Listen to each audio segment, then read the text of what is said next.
एक बार की बात है, माता लक्ष्मी अपने पति भगवान विष्णु के साथ कैलाश पर्वत पर भगवान शिव और माता पार्वती से मिलने के लिए आईं। कैलाश पर्वत की ठंडी जलवायु माता लक्ष्मी के लिए असहनीय थी। आप इतनी ठंड में कैसे रहती हैं? माता लक्ष्मी का यह प्रश्न सुनकर माता पार्वती थोड़ी असहज हो गईं। तब माता लक्ष्मी ने उन्हें वैकुंठ आने का निमंत्रण दिया। माता पार्वती वैकुंठ गईं। वैकुंठ के ऐश्वर्य को देखकर उनके मन में यह इच्छा जागी कि उनके पास भी एक भव्य महल होना चाहिए।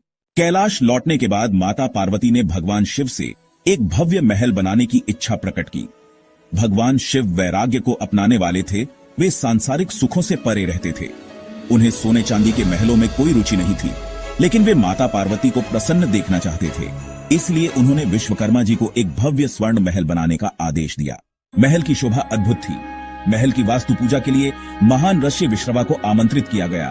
वे अत्यंत तेजस्वी और ज्ञानवान ऋषि थे।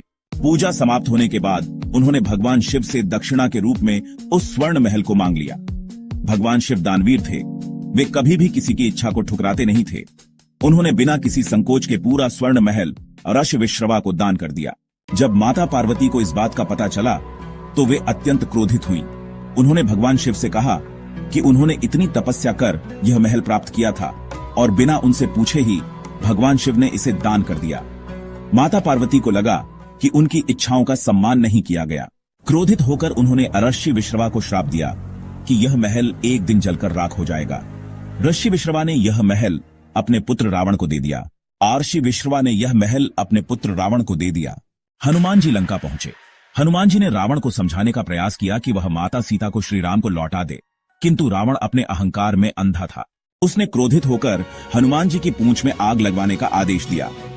हनुमान जी ने अपनी शक्ति से आग को सहन किया और फिर उन्होंने जलती हुई पूंछ से पूरी लंका को जलाकर राख कर दिया।